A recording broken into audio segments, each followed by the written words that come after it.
and we can fill for a minute. Sorry. I must mute it, and I'm like, well, I got to fill anyway, so here's me coughing. You found a good strong bad design too. Yes, I remember the Yes. strong bad one. Yeah, with the mask. Yeah, that took Mhm. forever. I No, think I you were found meticulous. a website that had a bunch of character created things and like very precise instructions on how to make them. Uh-huh. Yeah. You were meticulous with some of those. Yeah. It's like, yeah, you pick this and you go up 13 and then you rotate twice and then you go left 15 and then you go to the next piece and eventually what the thing you were making. We're talking about, for anyone watching this on YouTube later, we're talking about creator wrestlers back in like the early 2000s in the SmackDown games. It was a trip. Mhm. Ow. But all right, so we've been going for a minute, so that's probably fine. It's probably fine. Yeah, we'll just Probably. Yeah, yeah. go. All right, so here we go.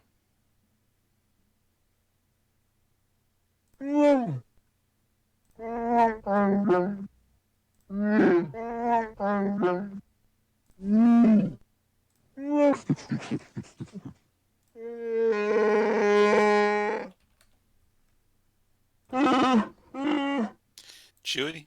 Chewy? Chewy.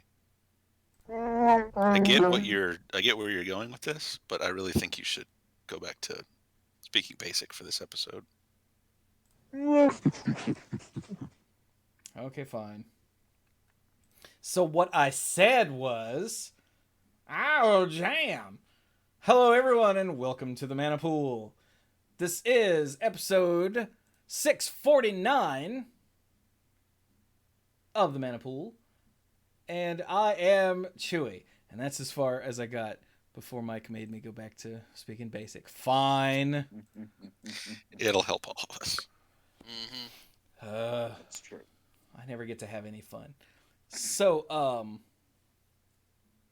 yes, I am Chewy, the lead dork. This is the Star Wars episode because we are recording this sadly not on Star Wars Day. That was last night. But we are recording this on Revenge of the 5th. And so I thought it would be a nice change to actually talk about something specific, not just a random, just chatting, come in with no idea episode, but let's talk about Star Wars. And thanks to Bill and Clues, we actually have some very specific and strange things to talk about. But first, there are these dorks. There are dorks. I'm one of them. Hi. I'm Brian. I'm the tangent master and rambling guy. Wow, I think I actually messed it up. I'm the lead rambler and tangent master. There we go. A little tired, but I'm definitely here and I'm fired up for an episode about Star Wars. And I gotta say, I remember Star Wars as a kid, and I think I was exposed to Star Wars Wait, we'll, around. we'll do that later. Introduce yourself and Okay, move on. that's me, Zap. I'm Mike. For magic topics, I'm the rules guy and the game lore guy, but I am not that person for Star Wars topics because let's just say there are no rules for Star Wars. I'm sure there are plenty, but let's make people mad by saying there aren't any. No rules. Well, there That's is right. one. Anything that Obi-Wan does is probably wrong. Yeah, that guy lies a lot. Well, I'm It's all from a certain perspective. I'm Dirk, the self-proclaimed greenest man alive when it comes to magic and moral compass of the group. I guess generally. I probably in this would be the lore master of sorts when it comes to Star Wars.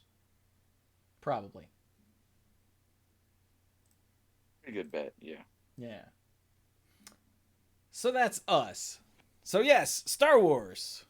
We have to do the obligatory thing of where do we first encounter Star Wars? And for me, okay, this is probably going to get the parents into some trouble, but they would occasionally rent movies and then record them for later study. Not for like, financial reasons. They weren't like selling Not them or for anything. profit. Yeah, not for profit. They were just, so if you wanted to watch it again, you already rented it once, it's fine.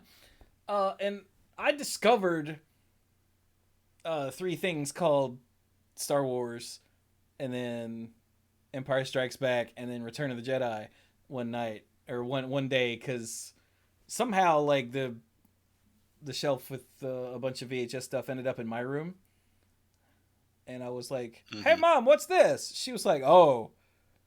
I have zero idea how old I was when this happened, but I'm gonna guess it was around like middle school, probably. Might have been late elementary school. I don't know. Mom was like, "Oh, you should watch those. You'll like them. Watch them in that order." I said, "Okay," and I did, and I was like, "Wow, that was really good." And that's where I've been ever since. It's a great story. Did you like that story? That's one of my best stories. Pretty awesome. I mean, I've heard worse stories. And then I found $5. So how about you guys? Even better. So Brian, you started. I was trying to think, and I feel like my earliest memories of Star Wars are not necessarily even of the first one. I feel like I most distinctly remember as a kid the third one in the original trilogy.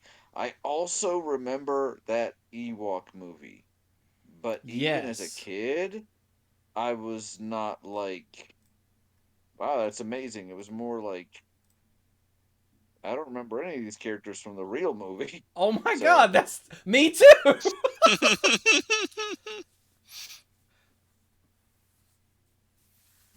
so, but that's when I've always enjoyed it. I don't know that I was really into them, um, until I was in middle school and high school, and I started playing the Decipher Star Wars TCG, and that's when I really learned a lot of the lore, like the names of some of the side characters and all that are on screen, but just watching the movie, you don't necessarily know who so and so is or whatever.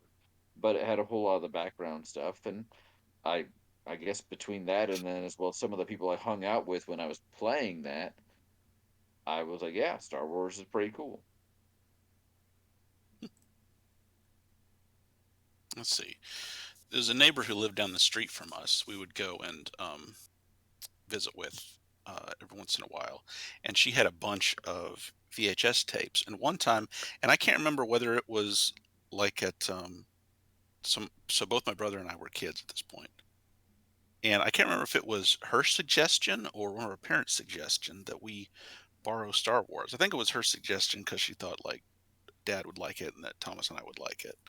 Um, so and it was a really cool box. It was like it wasn't just a tape in a single like standard cardboard sleeve. It was like a bigger like sturdier cardboard sleeve, and then there was another like cardboard tray, a slide out tray inside of it that the tape sat in. It was pretty cool looking. But yeah, we watched it and it was really cool. Um, and Thomas and I really liked to, whenever we got the opportunity, we would say, Mom, can we borrow Star Wars from Claudia? It's like, maybe, And the next time that Mom would talk to her, Mom would ask Claudia about it. I said, "Oh, sure, yeah, they can borrow it." And we watch it again. And it was a long time before I saw any of the other movies. I think I saw The Empire Strikes Back on television one time when I was a kid. Uh, and then eventually I saw Return of the Jedi, and I got at a used bookstore at some point this like fold out big like thick magazine looking thing that had a ton of random background information on all kinds of places and characters and droids and whatever from Return of the Jedi. And like Brian, I got into the TCG when I was in middle school and learned a bunch of stuff there. And yep, so that's generally how I got into it. Nice. Dirk? For me, I want to say that I saw the movies. So my parents had kind of done what Chewie's parents had done, and I want to say I watched them probably somewhere around elementary, middle school is where I watched them, and the one I didn't like the most was Empire Strikes Back. My favorite one was um, Return of the Jedi because I really liked the space battle. I thought the space battle was really cool. Um, but I was also interested in it around the same time I was interested in Star Trek, so the two kind of melded together and everything. Um, but whenever I started getting into reading novels, I would read like these random offshoot novels and everything, but it wasn't until the uh, but when I really started getting into reading novels was when the novelization of the Star Wars extended universe happened, the stuff that's now considered legends.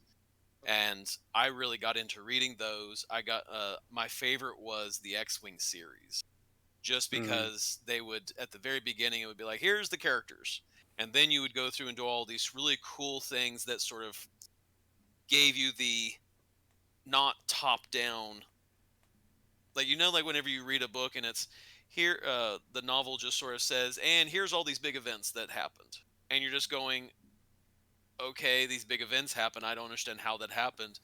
They were the books that said these big events are happening, here's what's happening on the ground as these things are happening. And so it really was a great it really got me more interested in doing the Star Wars stuff, and so I was started digging deep into the lore, got into the comic books. Yeah, that so I got knee deep into all of that stuff um and everything. Nice.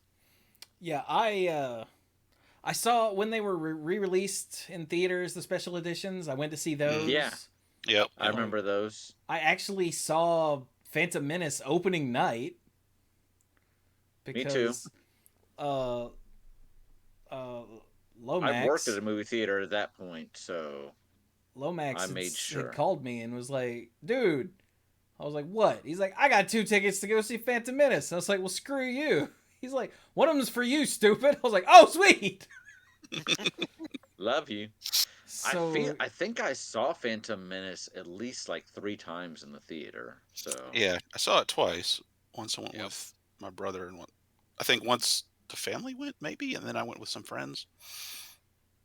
like, and Yeah, I think even I at the saw it time, twice. like just a few days later, I was like, I don't think that was very good. Maybe it's just me because, the internet was still a relatively new thing at the time. Mm-hmm. it was. And it turns And, out, no one liked it. There's a bit of a high after something comes out, Oh, yeah.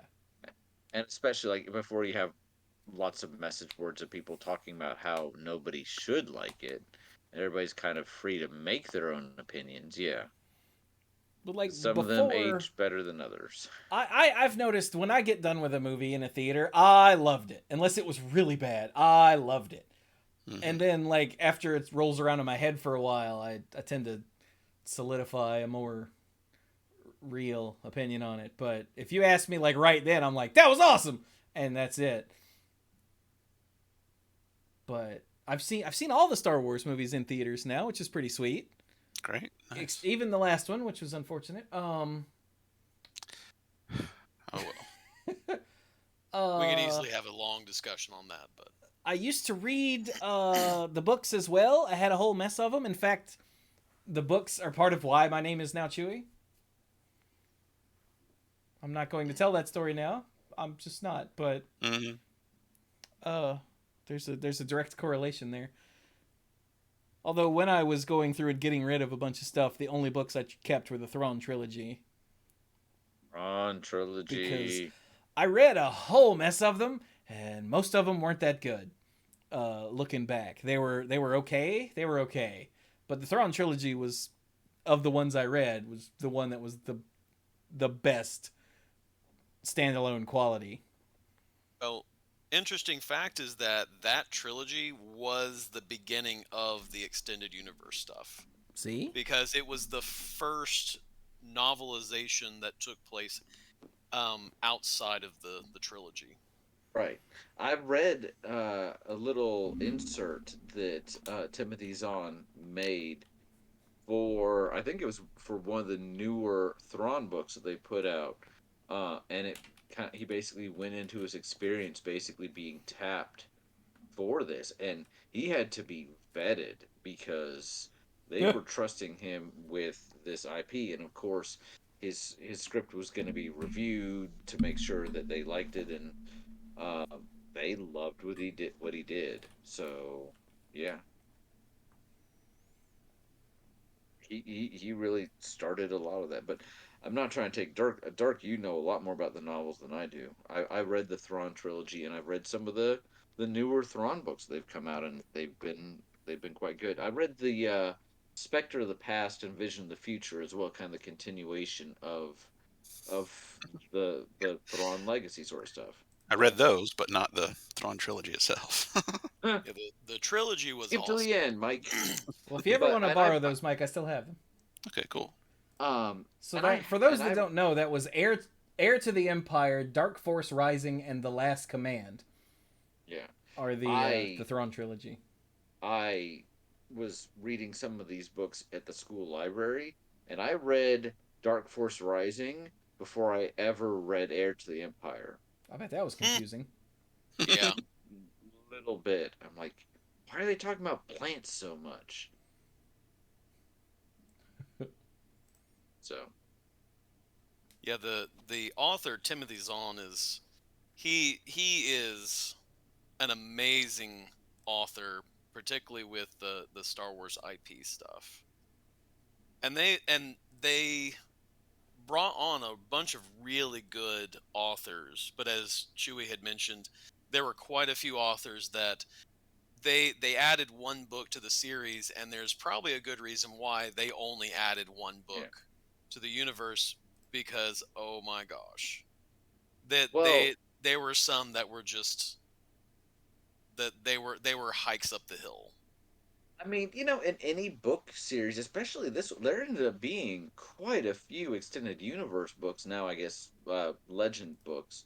Um, and, with anything that there's multiple editions of, there's going to be some that are better than others. Look at the MCU. There's what, like 25 movies in the MCU? A lot of them are very good. Even of those good ones, some are better than others, and some are Thor: The Dark World. So, I mean, it's just it's you can have the 100 best poker players in the world, bar none, in a room, and And somebody's someone's going to going be out first. someone's going out first. You got it. So, that does not demean the quality of them.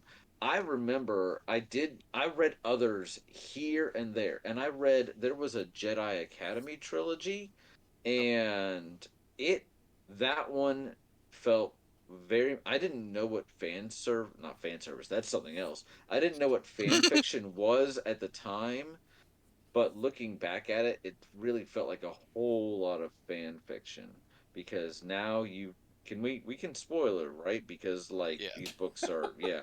So now you've got a new Jedi apprentice who just happens to be super strong with the Force. So of course you have to have Mary Sue, like to the point that Luke tests him and he like throws him back against the wall. And so because you want your original character to be like amazing, and of course, in the third act, we have to have, what do we have? Another Death Star and all sorts of crazy stuff. Although it was interesting, it was like the skeleton of a Death Star, but still. But I remember in that book, the author was really going for like a relationship with Mara Jade and Lando. And then at the very during the course of Spectre of the Past, with when Timothy Zahn took over again, they addressed that, and Mara was like, "I was never into him." It's like, and I was like, "Ha! I know that reference." So, a little bit of a course correction there. So, Yeah. Well, Yeah. the author of that was Kevin J. Anderson, and he did a bunch of the comic stuff, and he was another one that I think was really involved. Mhm. And Chewie probably knows who that is too, because he's a big author in another series. Do you know which one, Chewie? Is he the one that took over for Herbert? Yep. Yeah, he and Brian Herbert working together. Yeah. I mean, I've only ever read, I think, the first 5 books, so those were all still Frank Herbert. Series is this? Dune, sorry. Dune. Dune? Oh, Yeah, never read them, the later never Dune seen it. novels were with. Yeah, stuff that came out when we were like in high school or college or whatever. Yeah. I mean, I've heard of Dune, and I know there's been a couple movies, but I haven't seen any of them. I haven't read any of the books. Oh, so. man, I can't wait. When does the next one come out? Does anyone know? Is that this year or Sometime next year? No, it's Oh, are next they year. doing another one? Well, Okay. yeah, They the only first did one was half only the the first first half. Ah, And it did well enough that they greenlit the second half. okay. Thank goodness. I would be so pissed if I didn't actually get to see Zendaya playing Chani for more than Mhm. a couple of dream sequences and like 4 seconds at the end. Anyway, I watched the. Have you seen the bad lip reading video for that? no, It's good. I will look that up. But okay, so Star Wars. So Star Wars. So But yeah, Um, that was another one that like I enjoyed. Anderson, I think, did a really good job. Like, Though he did have a lot of fan service. I did enjoy the Tales from the Mos Eisley Cantina book. Actually, now that I think about it, that's one Yeah, that I that didn't keep, but was I kind of wish I had. Hmm. Because like all of those random aliens that you see just in the Mos Eisley Cantina in the movie, they all get a story. All of them. That might a still lot. be on a bookshelf in my parents' house if you want to borrow it sometime. Oh, nice. that's a lot. You think about it. I know at one point we were talking about the representation of aliens in the Star Wars movies. The first movie had the Mos Eisley Cantina, and that accounted for like 99% of the non-Jawa aliens in the movie. I mean, all the rebels were basically played by were represented as humans. Hmm. It's and then you really don't have much at all in Empire. It's not until Return of the Jedi that you actually see a whole lot of aliens in the rebellion and being represented elsewhere. So that cantina, that one scene, did a lot for the world building. And canonically, So the you got a Empire lot. sort of hated non-humans, so Yep. Mm-hmm. they were. Oh yeah. Let's see, what's the word now we would use? Right wing. Racist. uh, Xenophobic because xenomorphs and aliens. Haha. But no, I mean even the rebellion, which was always cast as more friendly to them in the first movie, they don't have. it was a bunch of white dudes. It was a bunch of white dudes, but that may have had more to do with like budget, and it was a first movie, and they didn't know they were going to make a second movie. So, Yeah. They only had enough puppet money for one scene. yeah. But then you get to Empire, and you have Admiral The Akbar. puppet budget went up in scope, didn't it? Mhm. And how bad would it have been if we got to Empire and Akbar is just played by like Jet Porkins, and he's just going, "It's a trap," but not Akbar. That would have been a loss for us Just a all. dude going, "It's a trap." Sort of like just that. a dude. That scene that they that you've seen in the special edition. They turned the actor into an actual Jabba the Hutt, but Oh yeah. the shot that was filmed was just Yeah. like a chubby dude being Jabba the Hutt, and Yeah, that's I've so seen weird that. now. Yeah, so take that guy and put him in an admiral costume in that little like floaty chair, and just have him eating a burrito, and he's like, "It's a trap." It's a trap. Baron I don't know Harkonnen why over he's there got to doing have it. a burrito, but I see it. He was having a burrito. He wasn't expecting a trap, and boom. Because he drops the burrito and gets really pissed. Well, yeah. Damn you, Because he wasn't expecting Empire! it. What do you mean that thing's operational? How could they be jamming us?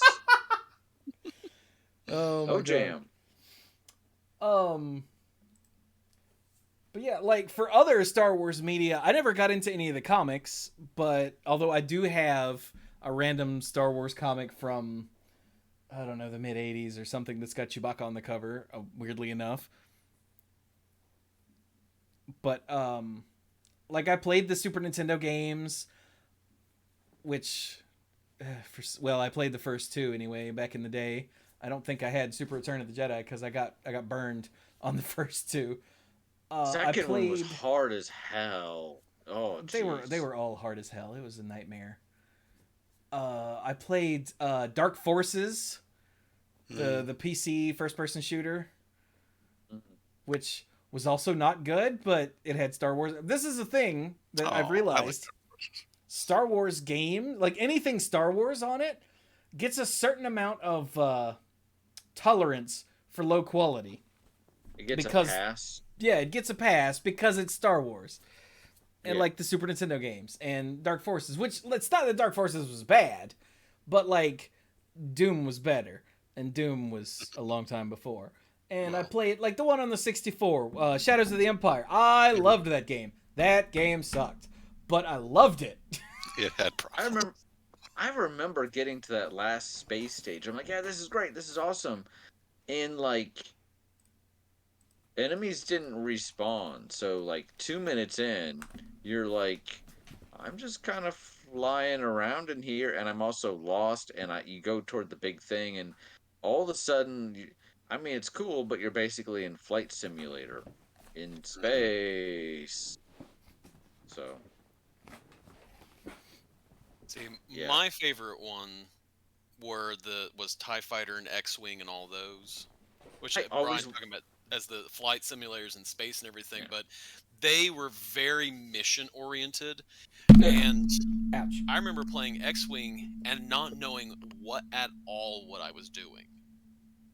I And heard about X-Wing and TIE Fighter, and I never got them on the computer, and I always kind of regretted it. But keep going.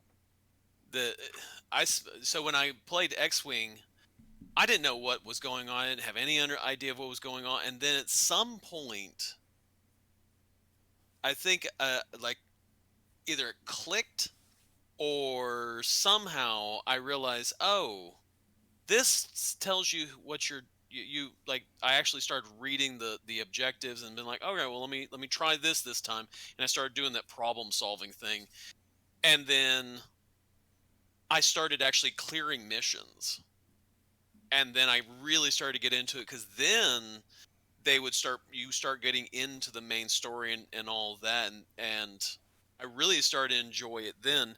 And then when TIE Fighter came out, and at that point when I got TIE Fighter, all of the stuff had been released for it. And so I got to see, okay, here's this I really enjoyed playing the Imperial stuff, and that's when I got introduced to Thrawn. So I didn't know anything about Thrawn, that he was in the books or anything, until I'd played TIE Fighter, and then I found out, oh, he's in these books. And so that's what actually got me into reading the novels at that point. That's cool. I will I will say, if we're talking about the video games, I do feel, and I slightly mixed feelings about this, and I'll say why in just a second. I feel like consistently when I was growing up, and the Super Nintendo into N64 era into just the next one after that, GameCube. the GameCube, thank you, which actually I did not own, but Jimmy owned after I went to college. Consistently, I thought the best quality games were Rogue Squadron. Oh well, yeah. Yes. I never even That played being those, and said, I can second that. that being said, I felt like I didn't need to play the Battle of Hoth for the 20th time, because like Mm, every game had, yep. and the first time you do it, you're like, it you're like, that's neat. And then maybe the next time it's on a new platform and you've got better controls and there's a different way to like grapple the walker's legs, you're like, okay, cool, I get it. But it's like they had that one great idea and it had to show up in every game, even in games that are set later. They're like, somebody's like, I remember the Battle of Hoth flashback. You're now fighting the Battle of Hoth because the developers could not help themselves. You Sort know of what I like how mean? every World War II game had to have their D-Day charge on the Hmm. beach. Yep. Mm-hmm. Yeah, yeah, yep. And I'm sure there's other equivalences, but it got very noticeable in the Rogue Squadron games and even other games where if they had the capacity to play the Battle of Hoth, gosh darn it, get ready to see some ice and some ATATs and some ATSTs. Well, this is your So chance to stop the Empire this time. yeah, it's funny you're playing you're playing what ended up being a losing battle, but gosh darn it. Although maybe if you could play as the Empire. Mhm. Ooh. That'd I, be an oh, that'd be go a ahead. worthwhile twist on it. I have to say, There you in Shadows of the Empire, coming face to face with an ATST when you were on foot, that was impressive. Yep. Yeah. Because you just come into a room and there's an ATST and it points its guns at you, and you're like, ah! And you have to fight it off. Yeah. And I think that was the first time you actually in 3D fought an ATST. I think so. Yeah. And it was It's freaking too bad even though it's looking back, it's it too really bad wasn't. it was a great concept. The controls for that game were foobar. Just like Yeah. they were. I rented that game several times, convinced that I just wasn't good enough. And then I talked to other people, and I'm not saying I'm an awesome gamer, but everybody said the same thing. I thought I hit it. I thought I pressed the right button, but no. And even, like, I'm still getting Star Wars games. Like, last night, here on twitch.tv/the Manipool, I streamed through Vader Immortal on the Quest, which is it was okay. It was an episodic game that every few months a new one would come out. I guess I don't know when they came out, but someone just broke into my apartment in the background. Just never don't worry about that. And look, someone breaking into my apartment completely threw me off. Thanks a lot, random robber. Thank you. Did you get the one on the As door? I can. Okay, bye. Amanda came to borrow some oat milk, so Okay. So we don't need to call the cops. no. Good. But yeah, it was a VR experience where you were a smuggler that Darth Vader snatched and was like, "Hey, I'm gonna use you to go get this ancient artifact thing so I can bring back my Padme," and yeah, you got to use a lightsaber and do some force things and fight a big four-armed Rancor and face off against the TIE fighter that was just flying in front of you. And actually, at the end, spoilers, you fight against Darth Vader. It was No. it was really freaking cool. But it wasn't super deep, but it didn't need to be because it was awesome. So I know we're going to be hitting a couple specific points in a bit, but I had this thought, and I do want to say, just as a general discussion question, why Star Wars? Like, what was it about this that we're still talking about this 45 years later, be, over what was basically a science fiction slash science fantasy game set in space with laser swords? It's like George Lucas said he was inspired by a combination of science fiction in space, westerns, Mm-hmm. and old samurai movies. Mm-hmm. What is it about that? And and honestly, I'll kick off the discussion by saying Darth Vader, because a lot of the other characters are memorable, but and maybe we've gotten so used to seeing him between the movies and the video games and more movies and books and all that, and he's become so epitomous. But I remember going to Rogue One with Is that Chewie. a word? What, Chewie? What? Yes. Epitomus. Epitomous? Is that a word?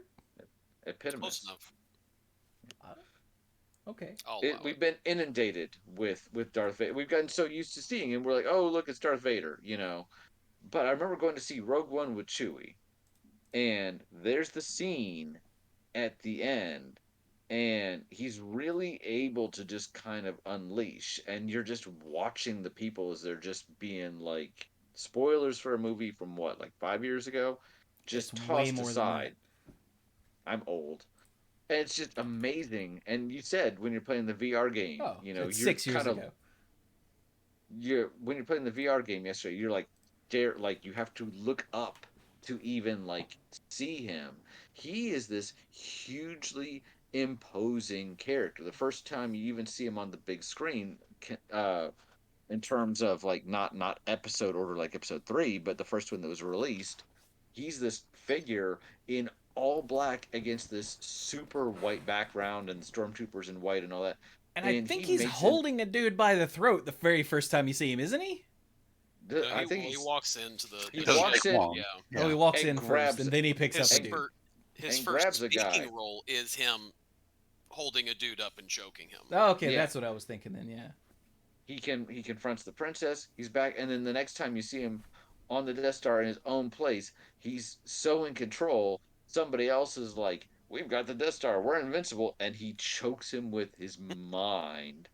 And these are iconic things, and so I think the image of Vader, we've kind of gotten used to it, but he is a big reason, and these other characters as well. But I mean, you don't have Star Wars without Darth Vader. It's one of the reasons why I think in the sequels they kind of went back to that a little bit with the broken helmet of they wanted to evoke whether or not you agree with successful or not is a separate question, but they went back to that because they wanted to evoke that same sense of awe. So I think he is a big reason, along with some of the other characters, that this has really endured. Because how many other franchises have really lasted this long and have really become as big as they are? And Star Wars is I'll just say it's just a phenomenon. So, Yeah, I but mean, why do you guys think it's endured? I think the reason that it hits so big now, mind you, this is just before I was born, so this is all grain of salt. Yeah, What it seems like to me is that the science fiction and fantasy movies at the time were kind of crappy. Like Hmm. like they didn't they didn't have much budget, and what they did they didn't know how to use properly, and they didn't tell stories that we cared about. Like the first Star Wars is 100% the hero with 1,000 faces. It's the monomyth, like step by step, not missing a beat, which yeah, means that we all sort of viscerally react to that. You know what I mean? The Joseph Campbell Yes. thing, the What's hero's the journey. hero's journey. Yeah, yeah. we like it, and we all are sort of viscerally react to that exact storytelling premise, which is why it still gets used all the time. Hmm. And 'Cause that's but it why we used remember its things like King Arthur. right, Hmm. but like it used its Yeah, budget well, and like Brian said, it had characters that were iconic yeah.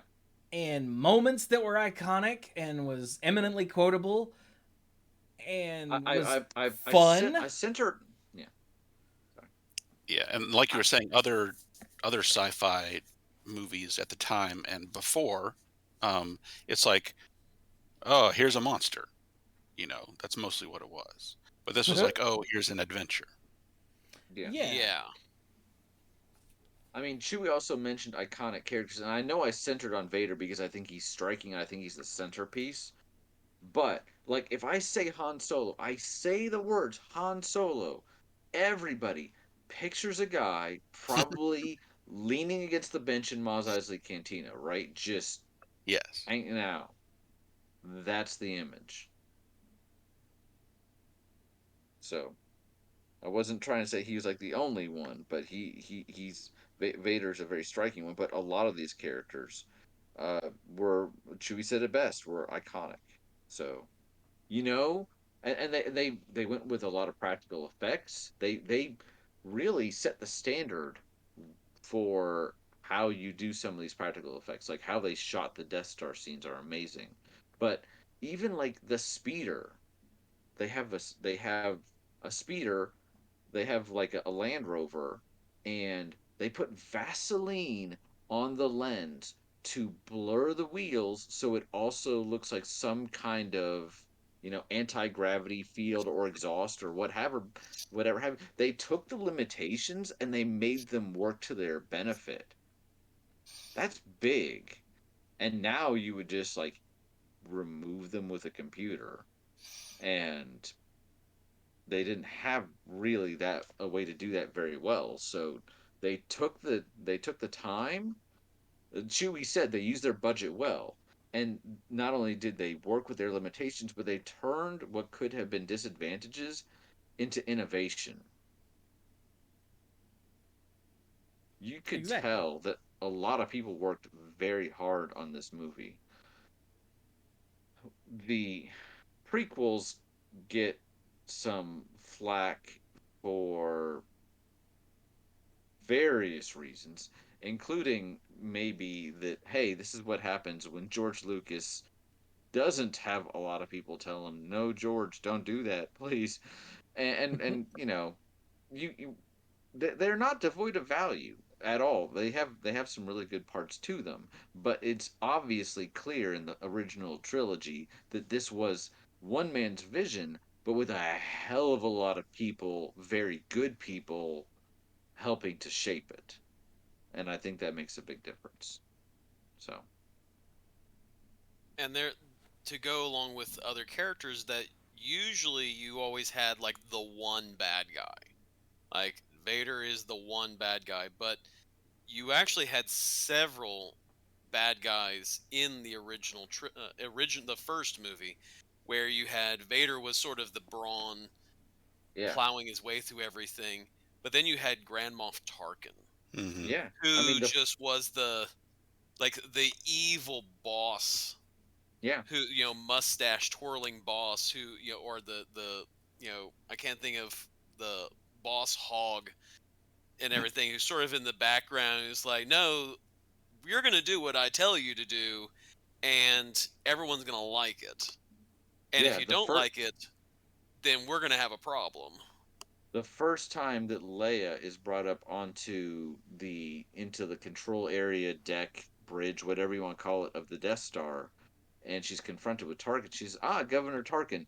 I was wondering who was holding Vader's leash, and Hmm. that simple line says so much about Tarkin and Vader, and it's not And done in an Leia. ex and Yeah. Leia, and it's not done in an exposition. Tarkin, you're the governor here. You've been appointed by the Emperor. You are in control of Vader, who is a Sith and the apprentice of the Emperor. You don't have the exposition dump. You have like 5 words that tell you so much about all three characters and her attitude toward them. I love how Most Brian people is throwing a hard shade at the prequels without actually throwing on hard shade at the prequel. that no all sorts of movies do lot that Yeah. is that is not exclusive to the So yeah, prequels. like All a, a, a New Hope started. Of course, you have the opening crawl. You have the iconic Star Wars opening crawl that gives you some critical background information. But other than that, you're just thrown in media res with just the minimal amount of explanation yeah, at each point that you need to keep going, and it means the flow feels good throughout the yeah, entire movie. you're like, it's You like, can just keep hey, going instead of stopping to listen to someone give you a history or sociology lesson. yeah, it's like title crawl, and then like, oh look, this ship is attacking the other ship, and C-3PO is like, the princess won't get away this time, and you're like, it's a Was there another princess. time? She's gotten away before. Yeah. This golden man doesn't think that this is gonna work this time. So yeah, and to be again, all sorts of movies. I would believe it or not, I don't hate the prequels. There are all sorts of movies that would much rather tell you than show you. So in and out of Star Wars. So that was more a dig at any movie that's like the writer is just like, I've written this intense, complex story, and I can't risk the audience not knowing all about it. So here you go. And the actor is like, oh look, scene 5, take 2. This is the history of Alderaan. Their Mm. main produce is wheat. Did you know it was wheat? Not anymore. It got blown up. So Oh, too soon. too soon. Hashtag Alderaan forever. I don't know. Well, Um, one character also, we mentioned the princess. That at that time you didn't really have a strong female main character there were female characters, but there weren't any who were like, no, you guys are going to listen to me, I'm the one in charge.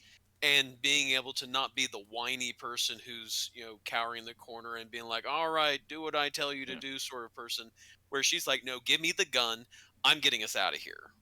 Yeah, Yeah. dude. When she snatched the gun and started shooting back at stormtroopers, I was like, I'm in love with this character forever. Hmm. She's surrounded by what is Very very capable clear. males. Very, she's surrounded by what is clearly an allegory for either Nazis or they're called stormtroopers of armed militants. And her first instinct is, I'm gonna take all of you down. And one of them is like, I'm gonna shoot him with a stun girl, a stun gun, stun the girl with the stun gun. And then as soon as she wakes up, she's like, get your hands off of me! Don't you know who I am? She's not taking crap from anybody. There's the scene with Tarkin where she's like, oh, it's Thought I you. recognized your foul stench. Yeah, Hmm. most people between Tarkin and Vader would be like, I Please will don't bend burn me. over any way you want me to because, this is how it works. And she's not an emotionless character when she's confronted with Alderaan. She has a very visceral response to that. It's blown up. She's thrown into a cell. Stormtrooper comes to herself. Very first reaction, you're a little short for a stormtrooper. Once again, not taking crap from anybody. And then her whole exchange with Han is just great. It's just like, oh, you're an idiot. I'm taking charge. And he's like, I'm sorry, what? And she's like, give me the gun. Here we go. And he's like, I'm sorry, what? So, So you have very iconic characters, your general stereotypes that show up of the mm, rogue, the uh, strong female. You got all these iconic characters, and you always have the old man who's sort of the wise the person mentor who who yeah, the comes with an mentor. expiration date on him. Yeah, yeah. There were some there were some stock characters, but they were just played very well, like the fresh-eyed kid who's like, "What's that? How's that do?" Because he's also the point of view character. He both exists in this world, he knows about it, but as we're following along, he gets to be the one that's like, "Explain all this stuff to me." You have the mentor and you have the princess, but you also have some subversions of these, like the princess, but she basically can take care of herself. She's not necessarily a damsel in distress. So you have both the iconic characters that fit into these roles as well as subversions of those. Now, I know we've talked about this before, and I still stand by that one of my favorite films of the original trilogy is still Return of the Jedi versus the other two, but part of that is based on Luke. And Hmm. Luke in the first movie is really whiny. Like, really whiny. And I get why, and he still rises to the occasion.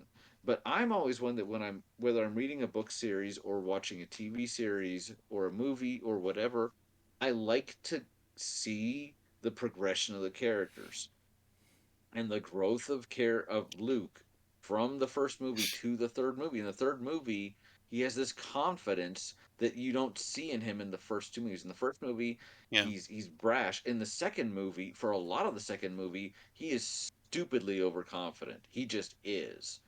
And finally in the third one, he has learned some humility and he actually carries himself really well. The the contrast with how he acts with Yoda in the second movie and how he acts with Yoda in the third movie is hugely significant. So I will always stand by that from Luke's character progression.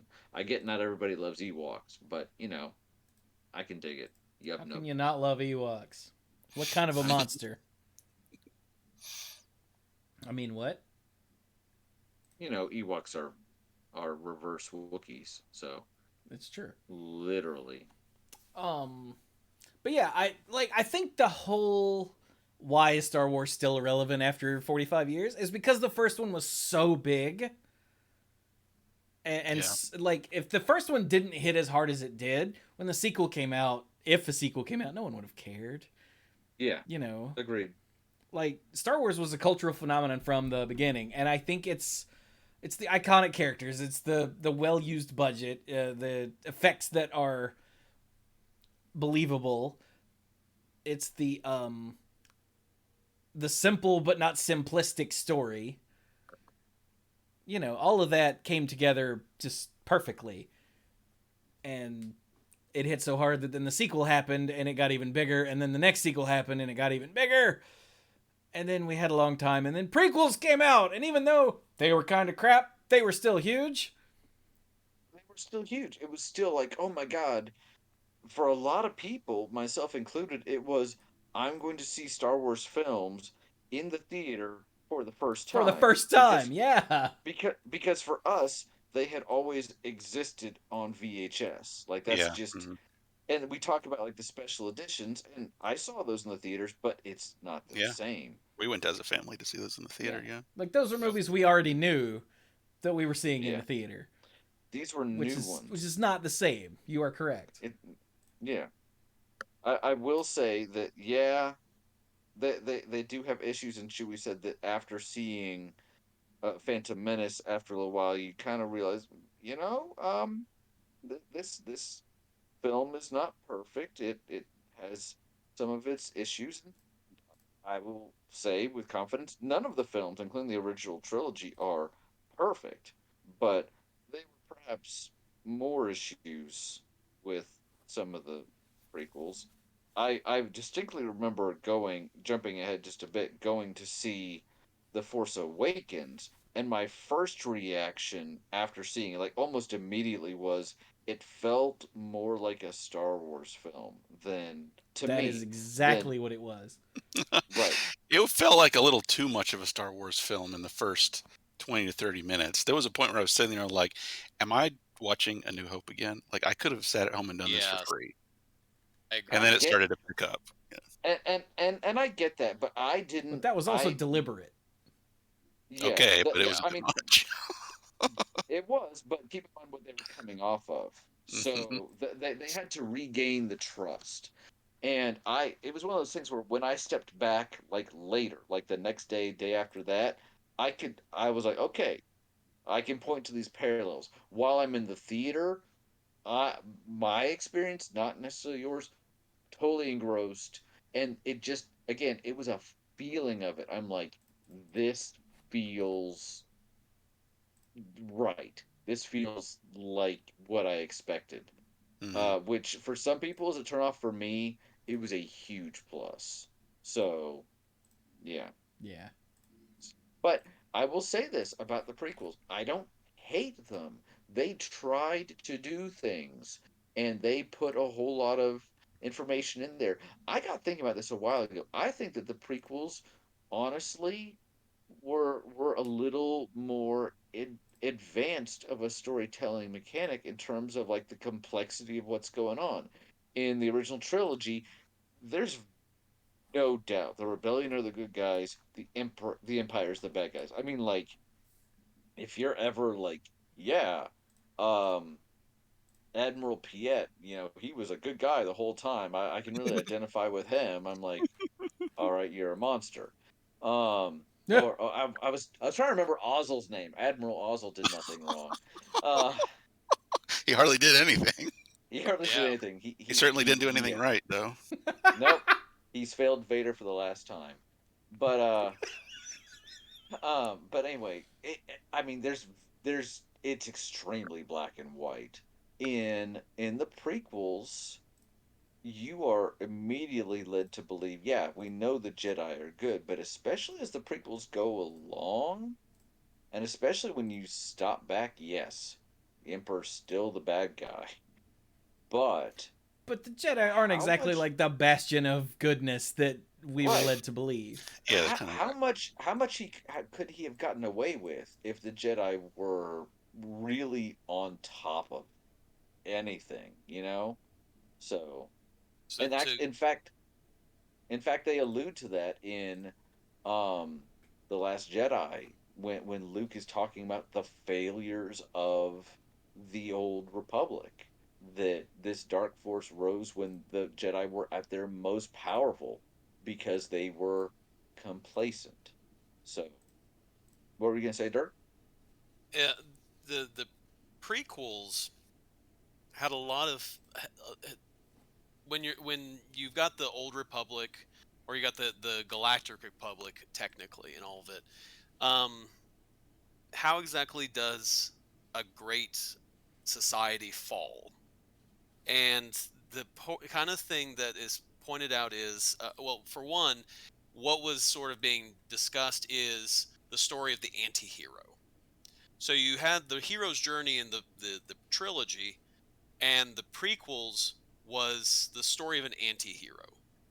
The or was it the fall of a hero, or whatever it is, where the typical story with the anti-hero is, or the a hero's fall, I guess, is you have someone who's been prophesied to be such a really high mighty person. They're being put on a step stool.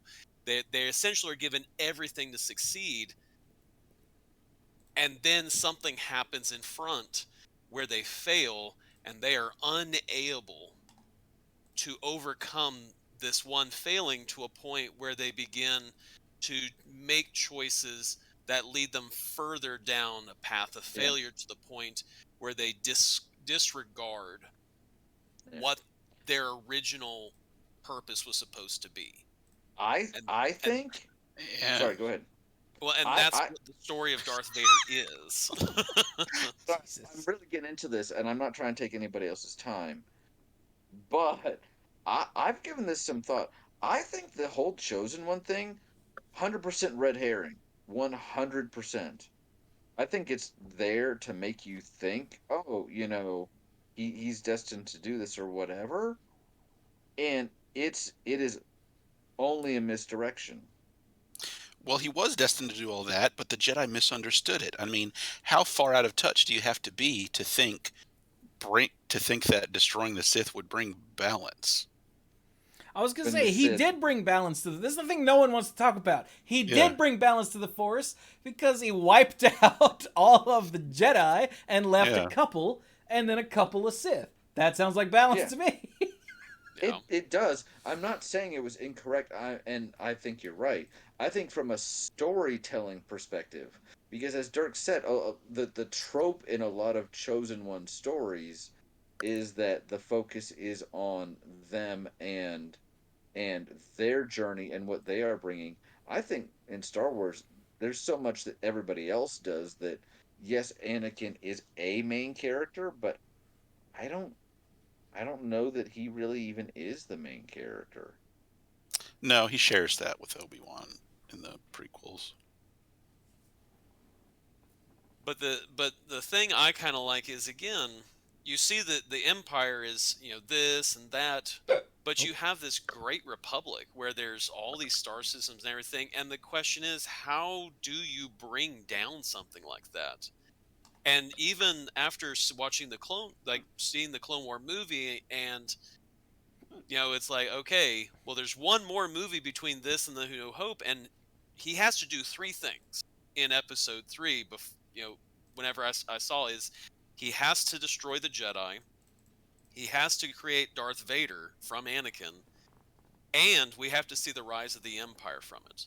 Fall of the Jedi, Darth Vader, Empire's rise. How do you do that in one movie? Apparently, in the last And 20 what minutes. he did, that when I saw Episode 3, I was floored by that movie. Because again, it's like, how do you do that? And when it's like Order 66, the Jedi have become so reliant because, as Chewie had mentioned, their original purpose was they were guardians of the galaxy. They were peacekeepers. They were thrust into the role as leaders, and they became reliant on their troops to do this new job that they were really not supposed to be doing. And even in the canon right now, there were Jedi that they did not like that job, and they got in deep trouble over it. As in Barriss Offee, there's a whole bunch that ended up becoming Inquisitors, who they were like, we're not supposed to be doing this, and they end up getting in deep trouble over it, only for that the whole purpose of the Clone Wars was to get them this trust, to create enough disorder, and then to pin it on the Jedi. I I respect Dirk. We've been friends for 20 years now, But you're and wrong. I do think that the supplemental works like Clone Wars, Rebels, have added a whole lot to the lore. Revenge of the Sith is bar none my least favorite of all 9 movies, but I had the experience I respect in Brian, but Yeah, we've that. been But friends for again, many years, but what the? But Okay. but I really, also really, but I also know that Dirk has feelings about some of the other movies that I don't share, and he's entitled to his opinion. Again, 100 poker players were out of 9 movies. That's still not bad. I'm not. It's not terrible. I had the experience of seeing Episode 3 very close to opening night, and there was some line that was being spoken by a character, and it took me so out of it. It was not the sand line because that was not in that movie, but it was that sort of equivalent that I'm around the like, survivors, a perimeter create. I, I hated that one. yeah, but that's in Attack of the Oh, I Clones. think the Okay, really dumb one is it's over Anakin. I have the high ground. That's I didn't not a think that great one. It might have been Padme, like, Anakin, I don't know.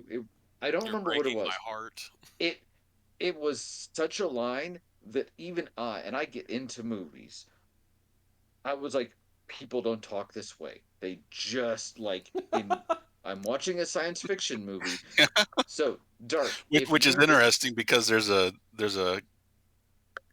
I've read about Harrison Ford saying during the filming of the original Star Wars, talking to George Lucas, like, listen, George, you can write this crap. He didn't say crap, but you can't say it.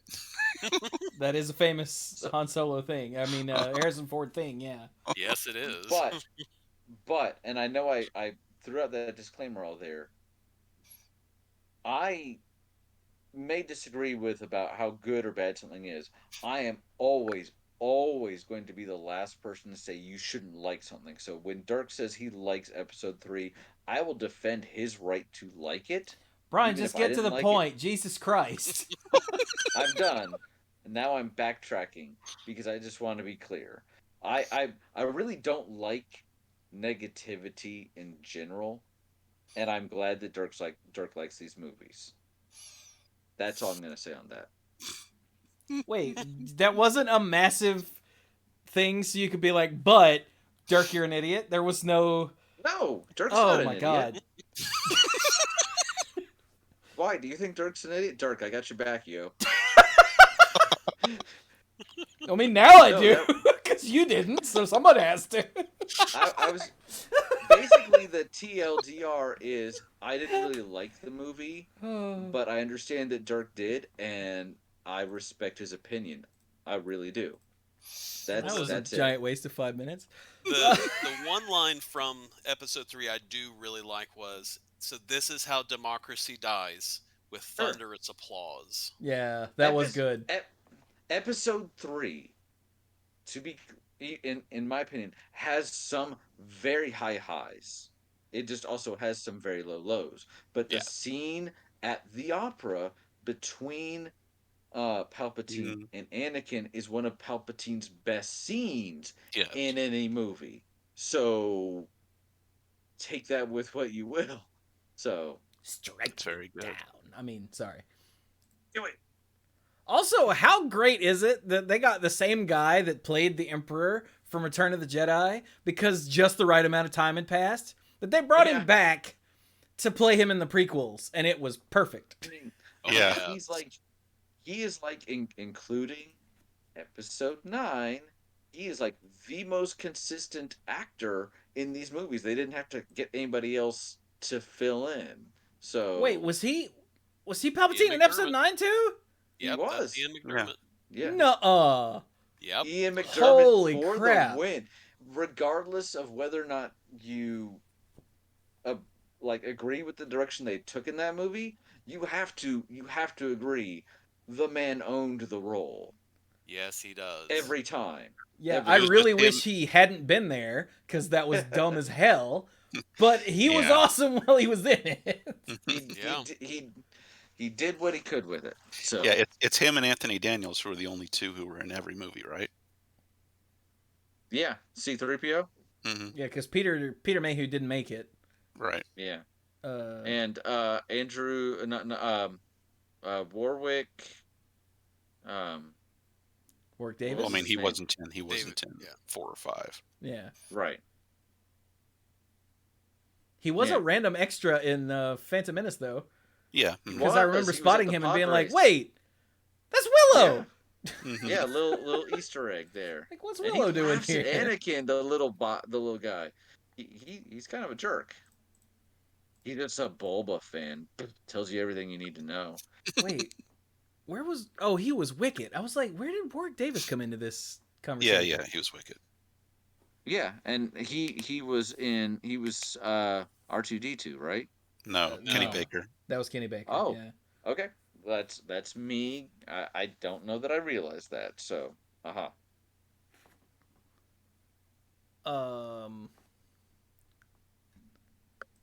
Okay, I have another question that isn't in this this list of stuff from Bill and Clues. okay. What's your favorite sound effect from Star Wars? The Wilhelm Because scream. that doesn't count because that's not from Star Wars. Oh, Did that not actually originate in Star Wars? no. No, it was used in like westerns and all kinds of stuff. So I feel like for me the very obvious answer is the lightsaber, either That is pretty good. either lighting up or when two lightsabers come together. Ooh, that's good too. But the turbo blast. I'm thinking about the turbo blasters on the Star Destroyers. When those things fire off, that is some iconic blaster fire right there. Nice. My What favorite about you? is when like some piece of equipment breaks. And you get that brr, brr, brr, brr. I've always loved that sound from the first time I heard it in the Millennium Falcon in episode 4. Like, I hear it now. yeah, you do. Yeah. And they use it all the time.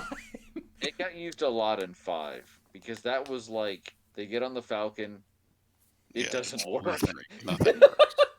Yeah. Like, I don't know if it's specifically like a hyperdrive failing. I think most of the time it is, but I know I've heard it when other things break too, and it just makes me happy. Yeah.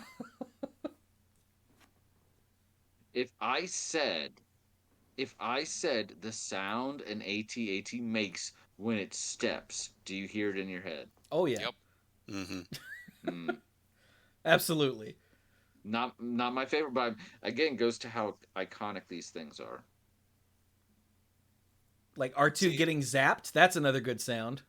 Yeah. Ooh. I was just saying that. Wow. Yeah, that's the one.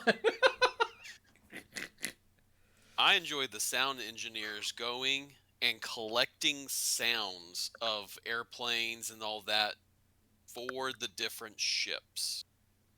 So, like a snow speeder sounds differently than a TIE fighter. X-Wing sounds different from everything. And those sounds got reused in other medium.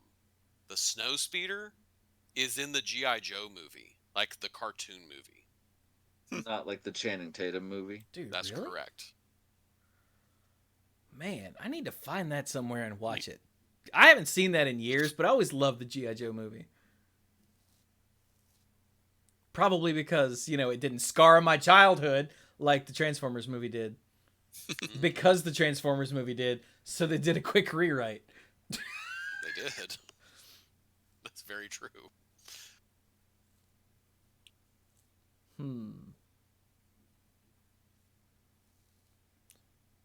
What is anything else on your- sound effects? Hmm. Anything else on I sound mean- effects? Darth Vader's respirator is Oh, pretty God. serious. Yeah. Like I the mean, if you're when I was a kid, and first time we watched Star Wars on the borrowed VHS tape, I was frightened. And could you imagine being a kid and you're going to bed and you turn off the lights and you're laying there and you're this close to sleep and you hear that sound? You're not getting any sleep. I'm sorry. Yeah, I Again, feel just bad think for that- someone whose like air conditioning system sounded like Darth Vader. Ugh. That kid with asthma is probably the coolest kid on the block because he's also a Sith Lord. So I don't know how I feel about that. Uh,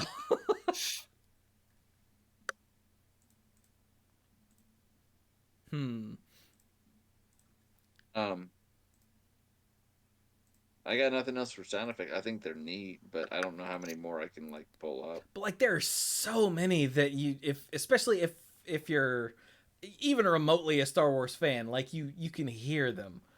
Like the Yeah. different, like the X-wing firing sounds different than the TIE fighter firing, sounds different than a blaster firing. Yeah.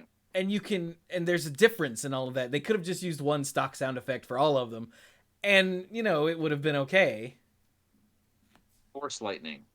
Oh, the TIE fighter screech, Ben says in the chat. Yes. Yes. Oh man.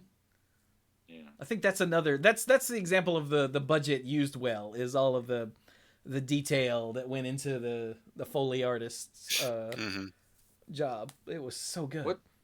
What's your favorite ship or vehicle design? Anything from the way it looks to the way it sounds to what it represents or anything like that. Because I just kicking it off, I know, bigger is not always better, but the first time I ever saw the Executor, I'm like, all right, that's what I want. That one. The others, That was pretty sweet, yeah. yeah. Especially when you had the scale Star Destroyers with it. Yeah. You're like, It's like scale birds. Jesus. It's like scale birds in Magic or on other pieces of art. You're like, oh. And then later Oh. they're like, hey, these are scale dragons. And you're like, oh, that's really, really big. And then you have the impossible shadow, because shadow's in space, but whatever, we get it, of like, oh, these are the Star Destroyers. And then like, oh. The fact that, it's being controlled by Vader is just, chef's kiss. But what about you guys? I always kind of hated the Millennium Falcon until I realized it was a space like trucker. Space Pinto, basically. Well, no, because it's No. it's a modified cargo ship. Yeah. Yeah, so it's Yeah. it's just like, meant, like- my old man was a truck driver, So like once I realized that, I was like, oh, that's really cool.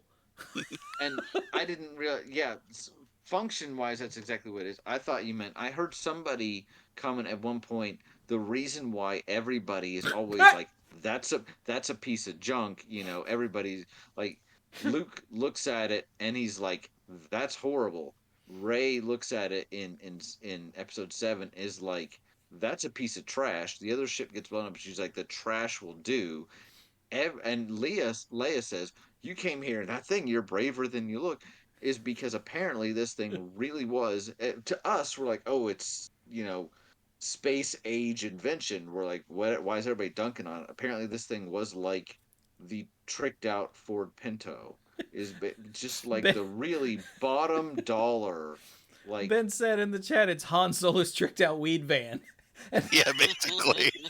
basically, this is like the van with the bumpers off of it, but somebody loves it and they have spray painted that wizard riding a unicorn on it, and it has the horn that when you hit it, it goes into like 5 different ranges and lasts for 2 minutes, and it has the gold rims because somebody loves it, and it's a piece of crap underneath. Like you're just like, oh my god, I hope they don't live next door. Oh my god.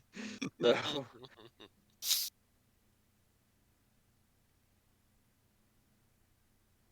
but the yeah, the it's also a fright vehicle. What are you gonna say, Dirk? the one I kind of liked was the Jedi fighter from it's the Eta 2 Jedi Starfighter from Episode 3. Just They because it looks like it is a small, tight, maneuverable fighter, hmm and that that's that's kind of what what I like about it. that's what Anakin and Obi-Wan are Obi-Wan flying fly. in the opening sequence. Hmm. I love the attention to Oh, detail. Oh yeah. If you watch the films, especially the first six, one of the things, and not the only thing that the prequels did well is they show the progression of the technology. And in that film, when you consider that the Republic is what becomes the Empire, it makes a lot of sense. Those look like early stage TIE TIE fighters. fighters. And that, like, from the way the wings are. mm, And that to me, I'm like, that's brilliant. Their cruisers gradually start getting more and more Star Destroyer ish because this is the government that heads in that direction. This is the military that is refining these things. Um, I know one of the prompt questions for later, if we get to it, is talking about space age technology and what makes sense, what doesn't make sense, are there any gaps or whatever? And it is interesting that a lot of the stuff looks a lot more polished in the prequels than in the main trilogy. That's because of, when they were shot, but in the timeline, it would make sense that the stuff in the prequels would be more primitive. But a lot of the a lot of there was some conscious decision to some of that stuff, and I appreciate that quite a bit. I still like, no matter how long it takes, no matter how advanced the civilization gets, every hologram is blue. It's just straight up like this, color. Nope. But if you also consider that somehow we're bending the laws of physics, I don't know. You guys are the science guys, but I know that light has a certain travel speed, and I know sound has a certain travel speed, and so do radio waves. So somehow you can be on the other side of the galaxy and send a transmission, and the other person gets it instantaneous, like yeah, to the point that you can have a conversation. yeah. Star Wars is one of those. It's not instantaneous. I'll give them that, but it's one of those where they use the hand wavy, Yeah, subspace and hyperspace communications to pass yeah. messages along. It does take time, so it's not completely like a telephone call, especially if you're very far away, and it has to bounce around through a bunch of different relays. But hmm yeah, they use It's it's subspace and hyperspace to explain it away. it's not instantaneous, but the fact that 8 characters are able to have communications, like in episode one, when Chancellor, not he's not Chancellor yet, Senator Palpatine is talking to the royalty on Naboo, and the fact that they are able to have a conversation without delay tells you it's not like you've got a message and you open up and you listen to it and then you compose a message and send it back. This is an actual, like, I say something, you hear it, you respond. It's not instantaneous, but it's pretty Yeah, close. now that you say that, I think the hologram stuff was on a different system that was more like a telephone call, Yeah. with the way it worked. So, Because you could have conference and calls on that. Yeah. yeah, Zoom calls, like, hey, but Yeah, yet one of the things that Bill all the brought up blue was holograms. one of the things Bill brought up when I was asking, "Hey, what do we talk about Star Wars?" was the technology gap. Like we've got faster And than light travel. We've got the hologram phone calls that can be like even conference calls, like we saw in mhm. episode one. But like there was a whole movie devoted to getting some plans and then getting them out because you can only beam them apparently a short way, and there's no such thing as space email. I guess not. There's no. Yeah, and part of that's because when it was first initiated, Star Wars was okay, the 70s, but in space. Everyone knows what travel is. Now they can just do it really fast and through space. Everyone knows what a phone call is or what a live video feed is. Now they're doing it in space. Yeah. And But in other things that no one had 3D. thought of. Yeah, and through, but no one things that no one had ever thought about are less likely to have an analog show Well, up yeah. and something like that. And like you said, that's based off of what people thought was really possible at the time, or because we're basing it off of our own imagination. Our own imagination is still at least somewhat limited Mhm. by our own experiences, compared to has everybody seen Serenity, the Firefly movie? Maybe. Not for a long time, but yeah. Well, part Dark, did you ever see it? Yes. Okay. Turk's like, how dare So you? Okay. So, if you don't recall, but there was at one point in the movie, characters are trying to get to what is basically a transmission, and they are trying to literally broadcast it. And when it's broadcast, it's kind of implied it's going out over the entire sector, galaxy, universe, whatever have you, because they basically plugged it in and broadcast it from one point. So it's Mhm. almost like the opposite of here, where you're talking about like Rogue One, and we got to get the plans physically out and plug them in to send them to one ship that can kind of collect the data to then take it somewhere else. Here, it's like I pushed a button and I hit reply to all, and it's out there. So Like, I always thought it was that's something that bothered me after I'd seen Rogue One the second time. Was they didn't have to physically get the plans off world, they beamed them to a ship. So But one why did thing, that work? But then they couldn't beam them elsewhere. They had the little disc that they were running away from Darth Vader carrying. I'm like, hold up. so part of that is again the way the universe was set up with martial, samurai movies, westerns, and all that. And if you look at how the space battles are set up, they're set up like World War II battles. I mean, he used stock photos of dogfights, World War II dogfights, to show the Millennium Falcon and the Tie Fighters in the fourth movie. So when you look at it, it's essentially like watching World War II movies. And in that, if you're sending a transmission, you can either beam it to everybody and that lets everyone know what's going on, or you have to send an encoded message trying to get to one location. So in that, it does that. If you're treating it as though it's that, it does make a little more sense. And if you're sending something like that, it could still be intercepted. Right. So there's a little bit of that where it's a lot of this is being treated as though it's World War II esque, and that kind of Okay, goes with so more like the 40s or 50s in space. Yeah. right, where you've got the turbo lasers are the they're shooting at starfighters. Well, they're shooting and they're not always accurate. You've got fighters that are fighting each other and taking on capital ships just like World War II, and you know it's not like when you watch Star Trek, there are no fighters in Star Trek. Why are there no fighters? Because you have beams that when you say, lock onto this, the beam magically finds its way to where it wants to go. So if you have a little ship that's not shielded, the ships are gonna the Enterprise is gonna knock out fighters like they're like they're nothing. They're bullseyeing them left and right, which denotes it nullifies the whole purpose of a fighter. So if you're going to have a universe where there are fighters doing all that, you have to treat it as though it's World War II ish. Hmm. And that means you have to have Huh. ships where I've got a guy who's firing a gun who has the ability to miss. He's going to hit it sometimes, but he's also going to miss a lot of times. Just like watching old World War II videos of the Battle of Guadalcanal and Lady Gulf. Yeah, phasers don't really miss all that often, do they? Unless They something don't. is seriously No. weird. And that's kind of where, when we were talking about technology and all them, like, why, this is Star Wars. These ships are bigger. This is a universe that's significantly further along than Star Trek, but yet they're still shooting.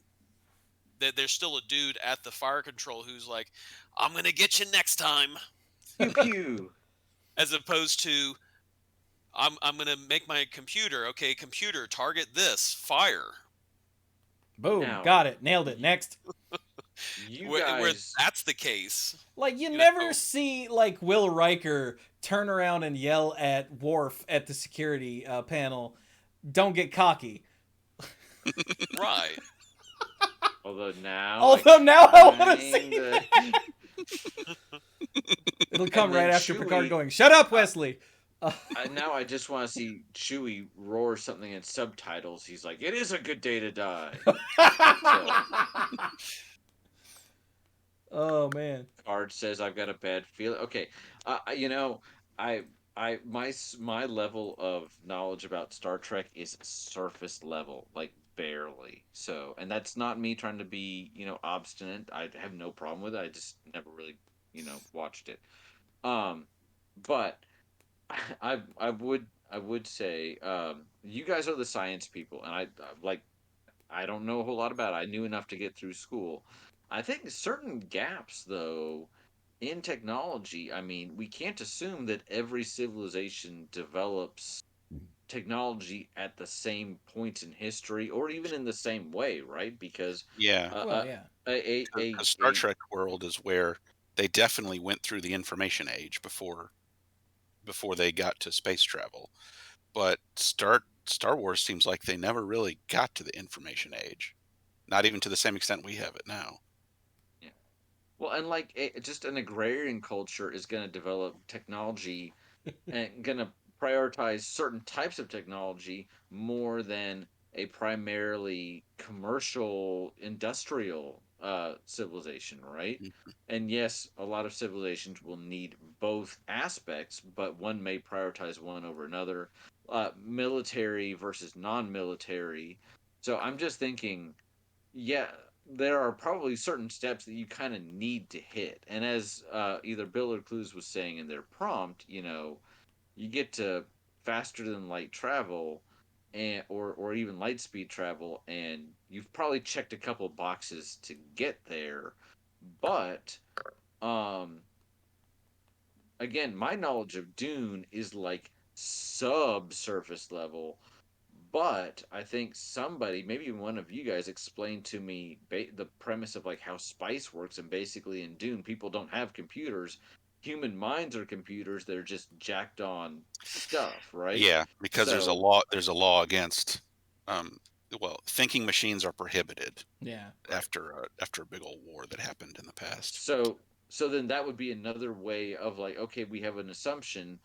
If you tried to tell anybody these days, hey, you can have sophisticated space travel without computers, they would be like, that, wow, that's a big leap you got there, but that's exactly what they do in those books, right? So my point being that even though there are certain accepted parameters for science and how technology develops, if you're dealing with science fiction, jump, hop, skip, wherever I guess you need to go for the narrative.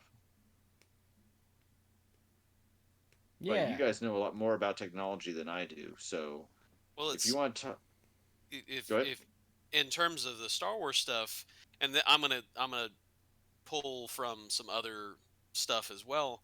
It's, even if when you go back to the old Republic, the High Republic, the Galactic Republic, all these different parts, and even if you go into the sequel trilogies and all that, there seems to be a ceiling technology hit where, yes, you can have big ships and all that, but technology sort of has hit a wall, like, or hit a ceiling where it can't go beyond that. Where again, you can, you lose your arm, a guy chops your arm off, we'll give you a cybernetic one that functions no differently than the original joint you just had. It's true. But even though that this functions that way, there is no, or you even have AIs, because you have the battle droids who can think independent of each other. I mean, Yet no one thought of like a computer virus.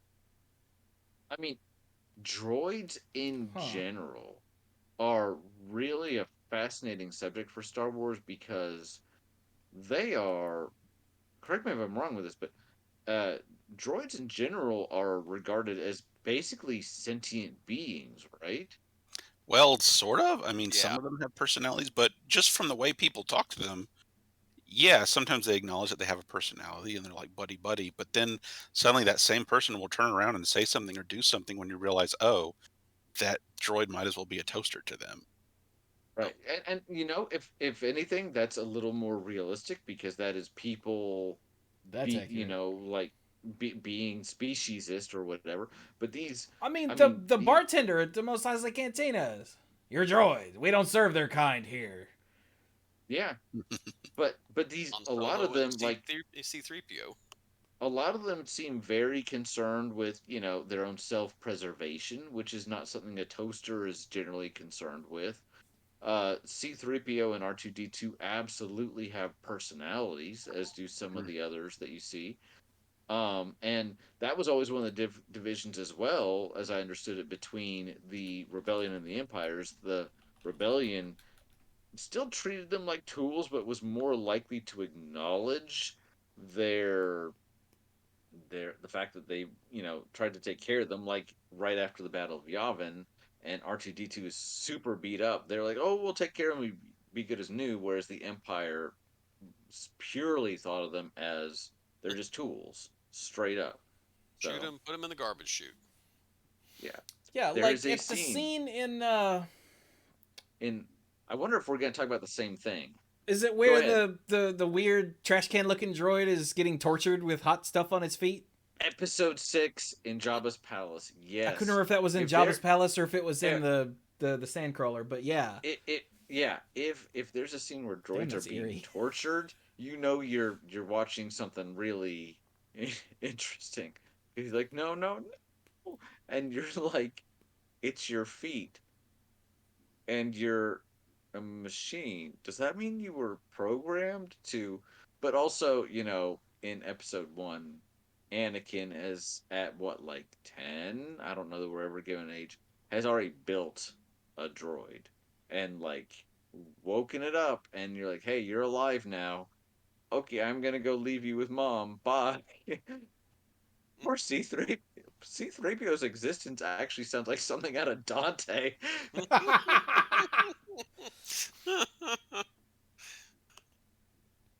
Yeah, droids are a whole thing that I try not to Yeah. think about because I uh I mean, so either they have sentience and we should empathize with them, and we should feel bad when they're destroyed, or spoiler alert for the end of the Mandalorian, you are okay with like 20 of them being cut down and you're like cheering when it happens, like viciously torn apart.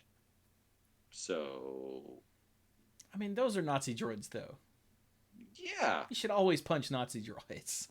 but they weren't like given a choice. They weren't like, I'm booting up now. Am I going to be a pacifist or a Nazi? No, they were told, hey, you're a Nazi, grab a gun. And There also they're like, seem to be classes of droids. Like there's the droid who is essentially a toaster. They're the ones like our main characters, a 3PO and R2D2 who clearly have personalities, messed up yeah, personalities. They've obviously got some trauma.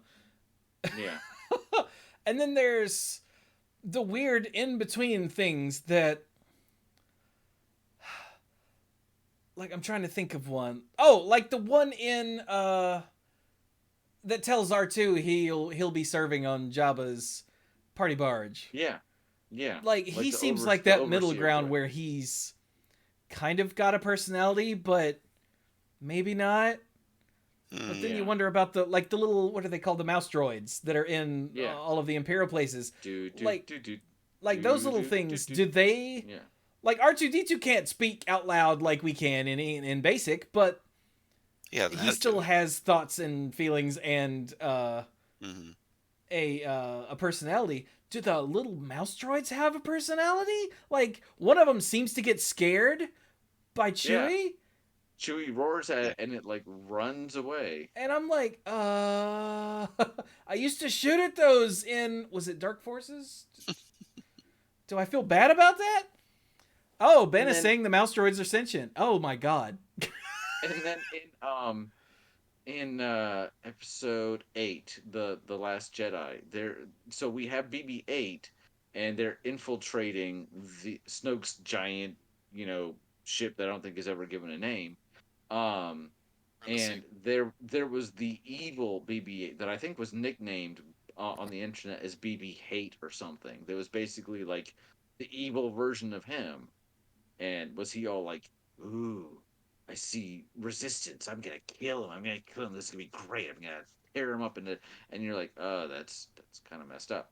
So, but then BB-8 like hot wires and ATST. So okay, sure, fine, whatever. Yeah, droids. I feel like that's a kind of a can of worms, and it's the story kind of wants to have it both ways. They want you to be able to empathize with them, and they want you to treat them as real characters, but they're also clearly like created by people. Like Anakin made C-3PO, so hmm, Yeah, like at the beginning of Vader Immortal, like I was talking to Zoe, who is your partner, as both a friend and like a tool.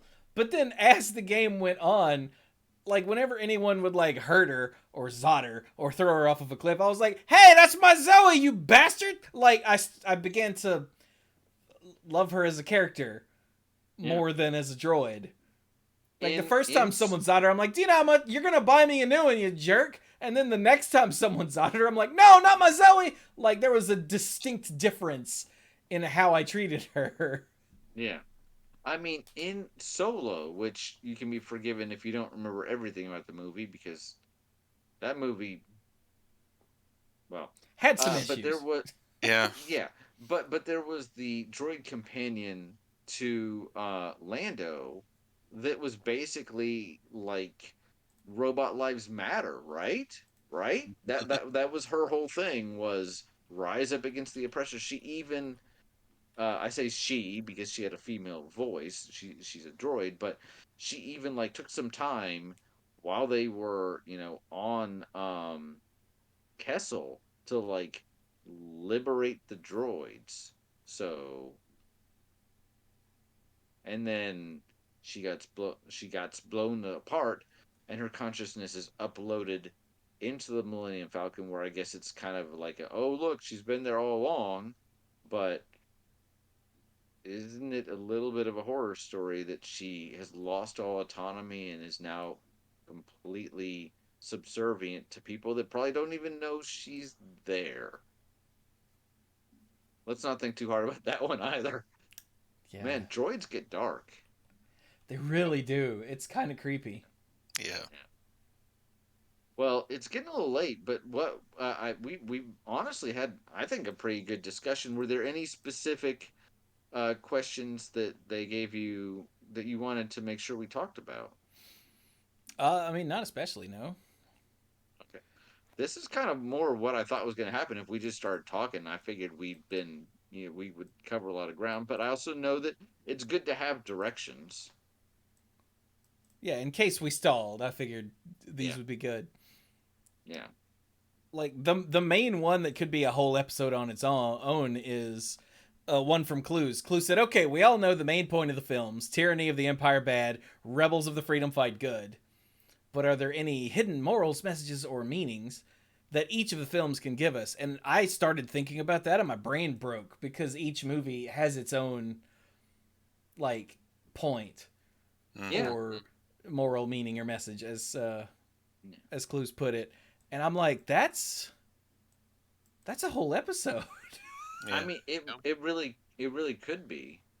I feel like just as an example, episode 8 The Last Jedi was very divisive for a lot of people. A lot of people either loved it, a lot of people thought it was terrible, and a lot of people in the middle.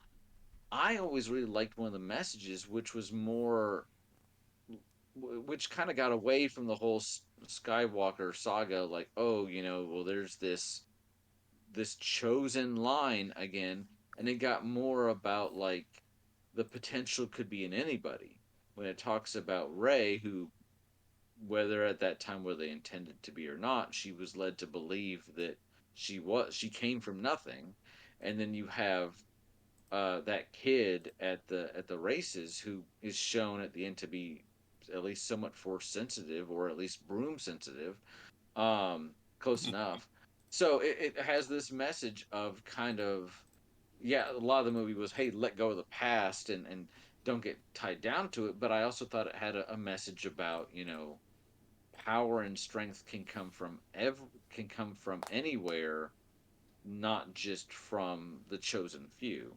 But Yeah. hey, if you want to table this discussion, I mean, this could be an episode by itself. Because Like, if you take it to the 9 movies and plus, others, yeah, yeah. Like, just to build off of what you just said, it's this. It had the same idea that Into the Spider Verse did, which Into the Spider Verse's thing was, anyone can wear the mask, Mm-hmm. mm-hmm. and that was anyone can be that. Anyone can be Yeah. special. You don't have to Yeah. be of these chosen bloodlines. And then Yeah. the main reason that I hate 9 so much is because 9 completely backtracked on all of that. They did. I like 9. That 8 and 9 did not play well together. So I much prefer um, the direction that 8 was starting to take. Yeah. they they they arguably needed to have, and I know this is not a new argument, and again, this is coming from someone who enjoyed these movies. They really, from a franchise perspective, they really could have worked harder on having a consistent vision through all of these. So Yeah. yeah, J.J. Abrams was but the yeah, wrong choice. I He's really I good at starting up things, but he can't finish things for crap. go up just real quick. I know we're talking about Star Wars, but I 100% agree with you on Into the Spider Verse. I love the scene with Stan Lee, and he says the mask always fits eventually, and it's played for laughs because then right behind him is the all sales are final kind of sign, but it's done in that kind of jokey but also kind of like he gets it toward the beginning of the movie, and he he goes through that process through the whole movie. Yeah. And he spends a lot of the movie trying to get into it and not really succeeding. So yeah, Ben said in the comments, didn't they change directors with each movie? And it was J.J. Abrams for episode 7, and then Ryan Johnson for Mm-hmm. 8, and then back to J.J. for 9, which was Yeah, There and he originally was supposed to be a third a third director, person. Yeah. right, but that which may person got fed up or quit or was fired or something, and so it went back to yeah, AJ. Yeah, and he which tore which down everything interesting that Johnson had done and crammed in what he wanted to do again. right. Yeah. So you either have the same person working on all three, or you purposely do it, a different vision for each. But you, if you bring in the same person for 9 that you had for 7, they're going to be like, these are the things that I set up, this is what I want to talk about. And I know that 9 has gotten a lot of flack for not picking up what 8 put down, and I don't disagree. I did see one commentary though where one person said, did Ryan leave him with a whole lot? Like, if you wanted to more explore Ray's character, Ryan did a 180 from 7 to 8. If you're like, that's not really what I'm again thinking of, like Timothy Zahn and Mara Jade, and you set her up, and then a couple books later, you're like, oh, she does not go a land. That's not what I was doing, man. I feel like it can be a little tough to take what was going on in 8 and keep running with it. Not impossible, not impossible, and it probably would have been better to have somebody else in it entirely. That was. I also think that maybe if Disney or if Lucasfilm or whoever was in charge, and I know that's a sore subject for some people, whatever. If they had a clear idea of where they were going to go with this, that probably would have helped too, because then it would not have changed so drastically with each director, because the director doesn't write the movie. So it probably would have been helped to have, hey, this is the vision for the series as well. Yeah. Yeah. Yeah, on Yeah. the point of exploring Rey's character, I thought 8 started opening up the really interesting possibility that you could have had another Anakin Skywalker type situation where the Mhm. Force created Rey from nothing for a purpose. Mhm. And that would have been Possibly. so then we know why episode 7 is called The Force Awakens. Like, oh my God, you know. Yeah. But That's where I then, thought it but was going, and then I was yeah, disappointed when they just felt like, oh, she's a Palpatine. It's like, I don't care. yeah. Well, I think that specifically would have been kind of stupid. I see what you I mean. respect you, Chewie. But But yeah, okay, so real quick to wrap this up, what is your yeah. everybody? What's your most favorite and least favorite? My number one is The Last Jedi. My number bottom is Phantom Menace, Oh boy. and the rest is a mix. Um, We know like Brian's Chewie's, bottom. like Chewie said, after I see a movie, almost certainly, it's one of my favorites. And 9 being the most recent, I know it's probably not topping many people's lists. I did feel like, call it pandering, call it whatever you will. There were certain parts of that movie that did to me feel like a bit of a love letter to anybody that had really enjoyed the series thus far. So 9 will always hold a special place in my heart, and I think it's Sam's favorite, and I think that's great because again, she's in that generation where these are much like the prequels were the ones that we saw in the theaters. These are the ones that she sees in the theaters. I think that's great. If I'm being 100% honest, I'm probably gonna go back to Return of the Jedi just because it was the OG favorite, and every time I see it, that scene with Vader and the Empire and Luke, I still get chills. I don't care if I've seen it 20 times. So I'm probably going to say that. I came down on number 3 before, and I'm reassessing that, and I think there are parts of it that come closer to redeeming it. It is not my favorite. I think in terms of just what I think is probably the bottom of the barrel for quality, it's probably going to be to the Attack of the Clones. Around the survivors, Mike. Perimeter create. Perimeter create. I like the Because I way that thought, Brian managed to take a quick little here's my best and worst and then run it into the ground to where now I'm half asleep. yeah, it's it it's hey man, how long have we known each other? Brian, I So, love you. I've respected you for a long time. All right, you other two, but before Brian takes another breath, go.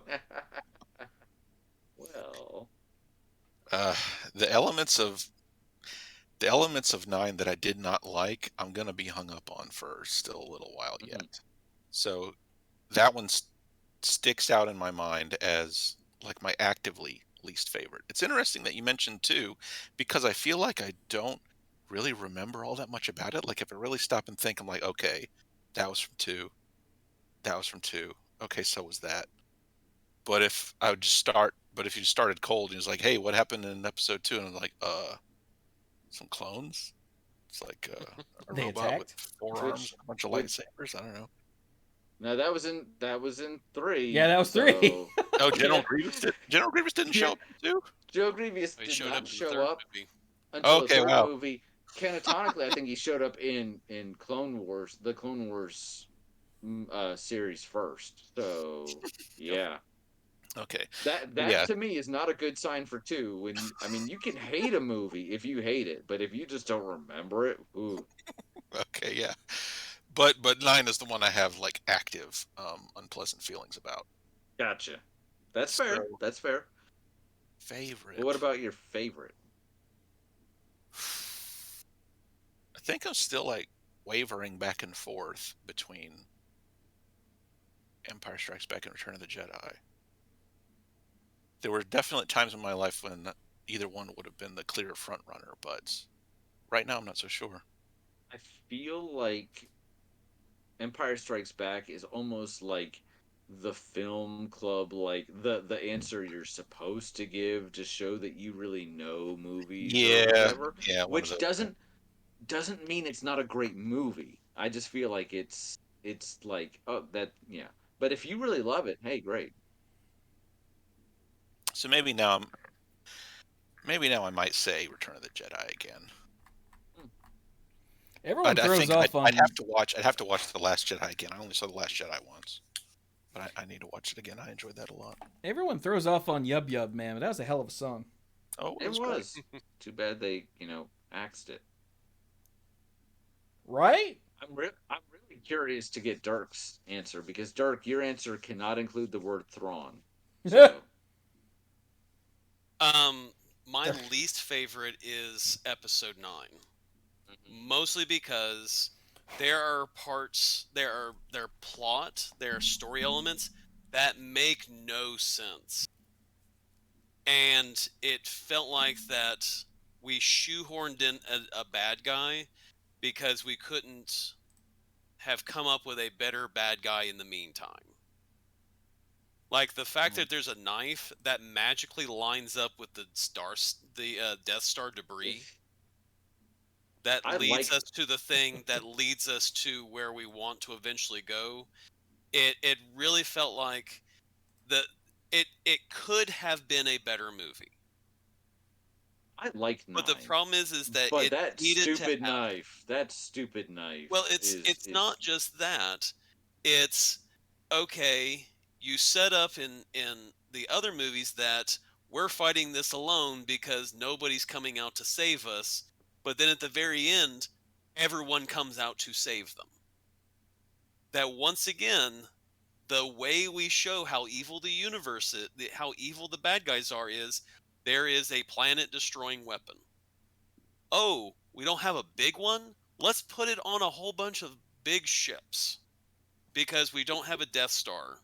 We can't use that. We've used Death Star to the point where it doesn't mean anything now. Let's just put it on a bunch of ships instead. Sounds great. Yeah, and make it infinitely meaningless. That's probably the part I hate the most. That stupid ass planet killer fleet or whatever the heck they called it. Right. If it had just Basically, yeah. been, we have a fleet that is big enough to take over, that will clear any opposition we have. Okay, that is totally believable. Other than the fact, where the hell has this fleet been? Because Under some ice. yeah, I mean, it's like, well, couldn't you guys have literally just, you had the First Order. You guys literally could have just been like, all right, the First Order, we've got these guys. Okay, we're now coming in to be like, we're taking you guys over. During that, there's just parts of it that there's so many plot holes that just makes me go, okay, this movie to fully explain and hash out and fill in the gaps. Okay, you had some great ideas. This really should have been 2 movies, maybe a 3rd movie, or something to convince me that, okay, this stuff makes sense. But the fact it was shoehorned into one movie where I get yanked around a lot. I like 9. It did not. But I agree with most of what you said. I really do. So. And what's your most favorite? My favorite is Empire. His most favorite is dunking on 9, but I'm kidding. I'm kidding. My favorite is Empire. Originally, it was not, because I thought it was an incredibly dark and uncomfortable movie, and the fact that Luke gets his hand chopped off was really creepy to me when I was a kid. But as I've gotten older and I rewatch it, you go from the highs of the Rebellion won. They got a clear victory and they really like kicked the Empire between the legs. But then you see the Empire being like, you see the Empire come back with a vengeance, and they are merciless. Would you say they reveal how evil they are. and how dark Darth Vader is. So when you, again, in episode 3 or episode 4, you're just like, oh, he's the bad guy, and Moff Tarkin, blah blah blah. It's not until 5 where you truly see how dark Darth Vader is, and you get a new appreciation of how bad this character is. That he physically hurts his son, who he says, "You're my son. I'm your father." And he still chops his hand off. He throws things at his son. He doesn't care as long as he gets his son and turns him to his side, not by choice, forcefully does it. You see how dark and deep that character goes. And so you now have the deepest dark of that movie, with the understanding that, okay, there's another one coming out. Can it get worse, or do we go up?